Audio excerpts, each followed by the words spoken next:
Kami dari kelompok 4 ingin mempresentasikan hasil dari pembahasan kami yang dimana mengenai tentang resource management. Di sini kami mengambil studi kasusnya tentang tenaga ahli saat proses migrasi data akademik.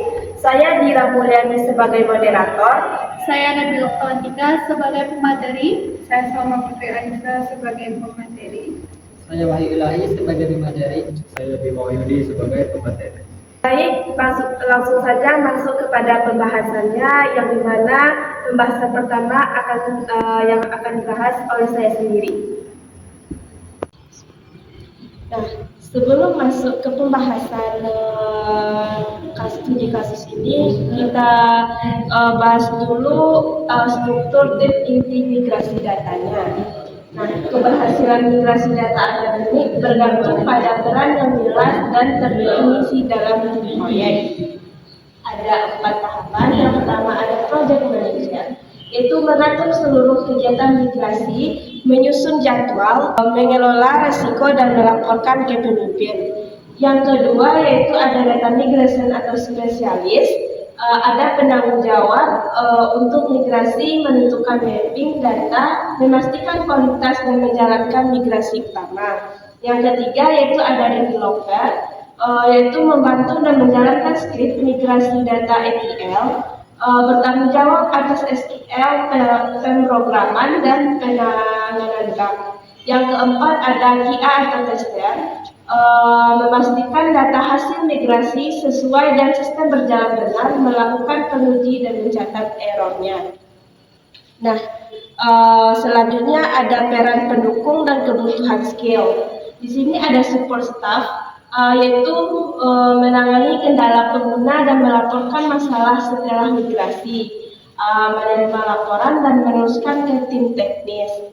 Nah, adapun kebutuhan skillnya yaitu ada komunikasi, data troubleshooting, dan pemahaman proses akademik. Adapun kebutuhan skill lainnya yaitu ada project manager, yang di dalamnya ada manajemen proyek, komunikasi, pengambilan keputusan cepat. Yang kedua yaitu ada developer, yang di dalamnya ada SQL, pemrograman, pemahaman struktur database. Yang terakhir yaitu ada data spesialis, yang di dalamnya ada analisis data, validasi, pengetahuan sistem lama dan baru. Nah, untuk pembahasan materi selanjutnya akan dibahas oleh rekan saya yaitu Wahyu. Baik, selanjutnya adalah estimasi sumber daya manusia. Untuk perkiraan alokasi waktu tim proyek selama proses migrasi data akademik. Yang pertama ada project manager, yang dimana membutuhkan 1 orang personel dengan durasi kurang waktu 4 minggu, yang waktu kerjanya kurang lebih selama 100 jam. Yang dimana project manager ini berperan sebagai koordinasi keseluruhan, yang berperan sebagai pemimpin proyek yang mengatur seluruh kegiatan, menjalankan pekerjaan, memastikan koordinasi antar divisi berjalan lancar, dan melaporkan perkembangan kepada pimpinan fakultas. Nah, selanjutnya data migration spesialis yang membutuhkan 1 atau 2 orang personel dengan waktu 3 minggu. Untuk durasi kerjanya kurang lebih selama 120 jam, yang berperan sebagai melakukan mapping data, validasi data, dan proses migrasi utama. Mereka ini adalah tenaga ahli inti yang memahami struktur data, sistem lama dan baru. Nah, yang ketiga developer, memerlukan personel sebanyak 2 orang yang memakan waktu 3 minggu dengan durasi kerja kurang lebih selama 110 jam. Yang dimana developer menulis dan menguji skrip ETL untuk memindahkan data antar sistem. Mereka juga memperbaiki bug selama proses migrasi. Nah, selanjutnya QA tester. QA tester ini memerlukan personel sebanyak 1 orang yang memakan waktu kurang waktu 2 minggu untuk durasi kerjanya selama kurang lebih 80 jam. Yang dimana di tester ini bertugas menguji hasil migrasi, memastikan tidak ada kesalahan data dan sistem berfungsi sebagai hasil pengharapan. Selanjutnya support staff memerlukan personel sebanyak 2 orang yang memakan waktu kurang lebih 1 minggu dengan durasi kerja kurang lebih 60 jam. Nah, mereka ini memang itu berguna jika ada masalah pasca migrasi seperti data tidak muncul atau error akses. Nah, untuk estimasi SDM-nya ada kurang lebih 7 orang dengan total 470 jam kerja efektif selama 1 bulan proyek.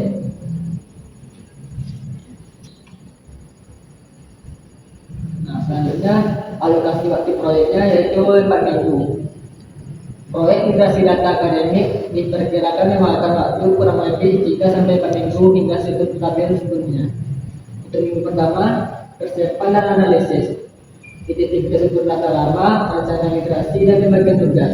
Untuk minggu keduanya, pengembangan script dan uji coba, pengembangan ETL dan migrasi, validasi hasil awal. Untuk minggu ketiganya, eksekusi migrasi utama atau cutover. Proses ini membedakan data aktual dan validasi integritas yang memakan kurang lebih 3 hari.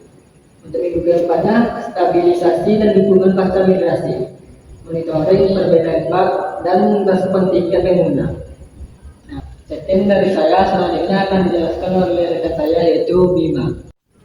Baiklah, materi selanjutnya itu mengenai infrastruktur teknologi kritis. Dimana di sini kebutuhan infrastruktur untuk mendukung migrasi data dan menguji sistem yang optimal. Infrastruktur teknologi yang digunakan itu yang pertama itu server staging. Di sini server staging yang digunakan itu spesifikasi servernya itu ya CPU dengan 4 core dan RAM sebesar 16 GB. Yang mana ini merupakan lingkungan simulasi sebelum migrasi ke produksi. Kemudian yang kedua, server utama. Di mana server utamanya itu yang akan digunakan nantinya dengan spesifikasi server yang digunakannya itu berupa dengan CPU 8 core dan RAM yang digunakan sebesar 32 GB. Yang mana ini digunakan untuk proses migrasi dan uji beban sistem. Kemudian selanjutnya untuk database, di sini database yang akan digunakan itu nantinya bisa berupa dari PostgreSQL maupun MySQL. Yang mana ini gunanya untuk menampung data lama dan data baru untuk memvalidasi migrasi. Dan yang terakhir yaitu alat monitoring, yang mana di sini alat monitoringnya itu bisa berupa Grafana atau Prometheus. Yang mana ini fungsinya untuk memantau kinerja server dan uptime sistem pasca migrasi. Kemudian untuk materi selanjutnya itu mengenai strategi motivasi, yang mana ini merupakan langkah-langkah untuk menjaga kinerja tim tetap optimal selama proses migrasi yang padat dan penuh tekanan. Nah, yang ada di sini yang pertama itu strategi motivasi timnya itu ialah apresiasi kinerja. Ini untuk memberikan penghargaan langsung setelah tahap penting selesai, misalnya setelah dry run atau cutover tanpa error. Kemudian yang kedua, strateginya itu intensif tambahan. Jadi dengan menyediakan lembur berbayar atau kompensasi tambahan bagi anggota tim saat cutover.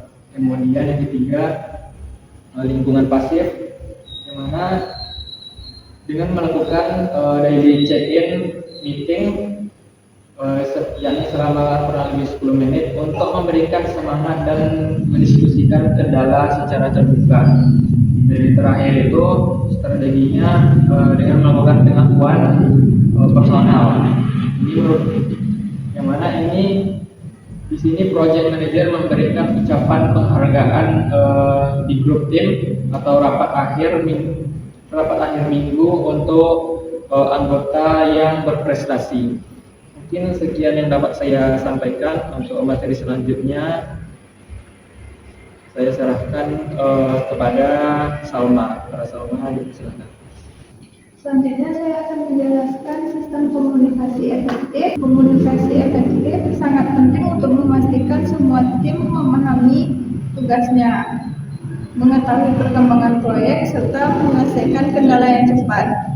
Dalam proyek ini, beberapa faktor digunakan. Yang pertama itu ada WhatsApp atau Telegram Group, digunakan untuk para anggota tim setiap hari. Melalui grup ini, informasi penting seperti pembagian tugas dan laporan kendala bisa segera disampaikan. Yang kedua itu Google Meet atau Zoom, berguna untuk rapat evaluasi pembaruan tugas proyek. Biasanya dilakukan 2 kali dalam seminggu dan diikuti oleh project manager serta keseluruhan anggota tim. Yang ketiga, evaluation atau flipbook digunakan sebagai alat manajemen tugas harian sehingga setiap anggota bisa membentuk pekerjaan sampai selesai.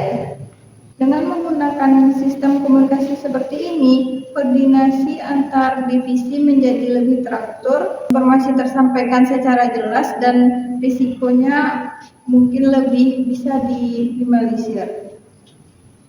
Komunikasi yang baik juga membantu tim lebih kompak dan saling memahami perannya sehingga seluruh proses migrasi berjalan lancar sesuai rencana. Selanjutnya akan dijelaskan oleh Nabila. Nabila, dipersilakan.